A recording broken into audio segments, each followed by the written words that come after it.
Alright everyone, much like the astroturf of, well, Kamala has entered the race now, it's breathing invigoration into the Democratic Party's campaign.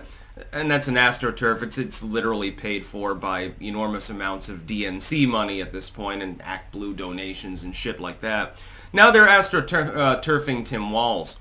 Now, like, Cenk would come out and say, well, I've spoken with several people, and they said they've never been this excited about politics. They're trying to cast Kamala off as the new Obama, basically. And Tim Walz is basically, the new Joe Biden, which kind of makes sense, you know. Cognitively abnormal, gaffe master, far-left policies, although further left than Joe Biden ever had, certainly. I would like to posit a different scenario. Tim Walz is the dollar store brand Bernie Sanders. And nothing more. He was chosen because he's a white male, and so he counterbalances for the bigot voters within the Democratic Party against a BIPOC female who is the presidential candidate. He is a socialist, and that term is literally apt in his case.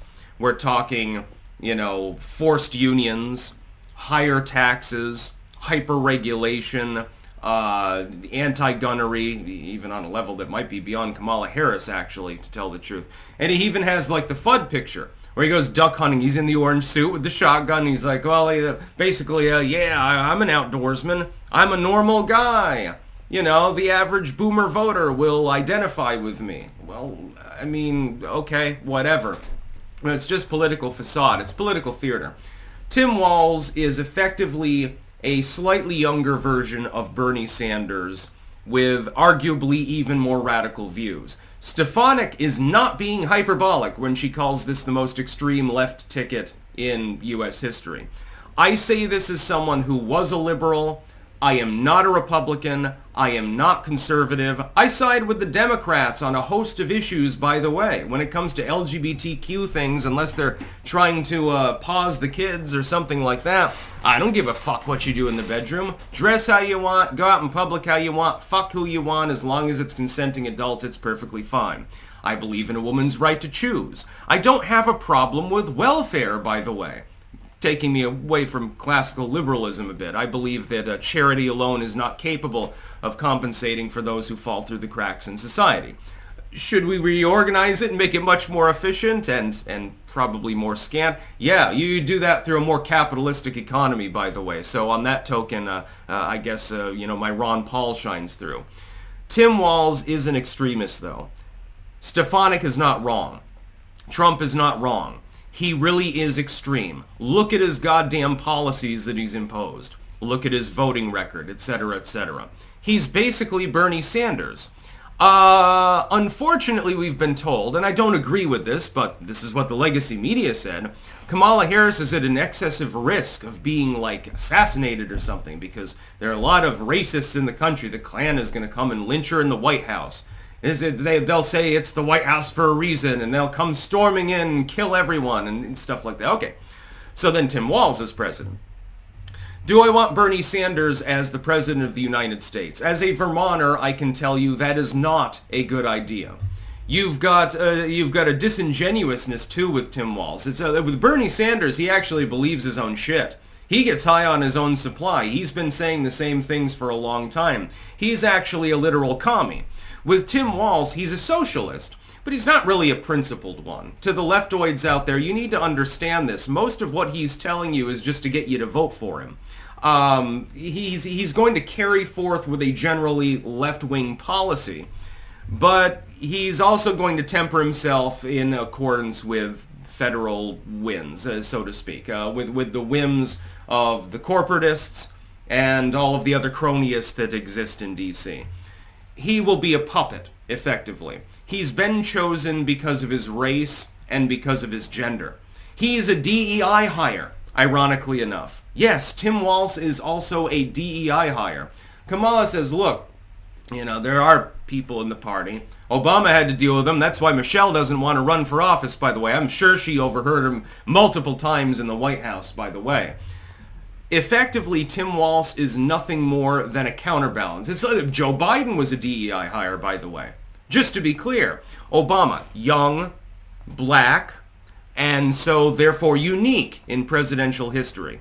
And he said, well, there are people in the party and in the public that genuinely do hold racist beliefs. They don't want me to be the president of the United States because I happen to have darker skin than they have. I'll choose an old white dude as VP. That makes sense, you know, and he can come out and he can talk to the fucking boomers. Kamala's doing the same thing in reverse. Tim Walz is nothing more than a DEI hire, with Bernie Sanders-esque views in order to assuage the leftoids that she doesn't want retaliating against her. Here's the problem. The Biden admin was literally boycotted by like the Gaza protesters, and some of the especially younger far leftists really did not like Joe Biden. Said, well, these policies are bullshit. And he was the architect of the 94 Tough on Crime Act. That didn't really help him with the Antifa voters. Not that they're going to vote for Donald Trump. It'd be hilarious if they endorsed him. I mean, then it'd be like, you know, how many psychedelics did I take earlier today? Kamala is a little bit more well-received because she's BIPOC mainly. And so if you're going, you have to counterbalance for the boomer voters that are bigots. So you have to have a white male. But you need to make sure that that white male scores at least one box on the leftoids would like them category. Basically, that narrowed it down to Buttigieg, who's gay, and Tim Walz, who is a far leftoid. He's further left than Kamala, arguably. That's the only reason he was chosen. It's not a huge surprise. Also, it was funny. Poor Shapiro probably thought he was going to get chosen. And then he's like, well, you know, because of my ethnicity, that's the reason that he wasn't. Yes, Kamala chose very strategically and very ethnically, which is very interesting. I always thought the Republicans were supposed to be the party that hyper-focused on race and ethnicity and gender and stuff like that, but, you know, the choice was apt in the end. I think that Tim Walz is a reasonably weak running mate. I would have gone with Kelly had I been Kamala Harris. She was probably forced into it, though. Probably the left gave her an ultimatum. Along with Obama, they bribed Obama to do an intercession or something like that. He's the dollar store Bernie Sanders. He was chosen for his race and for his, well, age range. You know, he's 60, so by political standards, that's fairly young. And so that goes along with the ticket. And for his ideology, because the leftoids aren't going to have a problem with him. Therefore, when you go to they'll probably have a real convention now, by the way, too, because leftoid rioters will be like, okay, Kamala is kind of softened compared to Biden on Gaza, and Walz it's a mixed message, but he wants communism, and we want communism. Okay, well, you could do worse, and then they'll vote for the ticket. I think that the big worry for Kamala's people, I have a feeling that their internal polling is not nearly as cheerful as the push polling that you're seeing on RCP right now. I have a feeling that they realize that they're definitely still coming from behind, and that this momentum that supposedly exists, if it does at all, by the way, which is doubtful, will recede, actually, over the coming couple of months. Donald Trump is more charismatic than either of them. He's more well-spoken than Kamala by a long sea mile. Vance is a very good public speaker, and his wife actually is no slouch either. She's pulling her own weight. She gave an interview the other day. She's very well-spoken, actually. Yeah, you know, and Melania tends to be a wallflower. She doesn't want to go out in public, so she can't be of much help to the campaign. Vance's wife, though, she's more of a social butterfly, so that we'll see what effect that has as well. Having two reasonably attractive young first and second ladies, of course, is always an advantage on your ticket.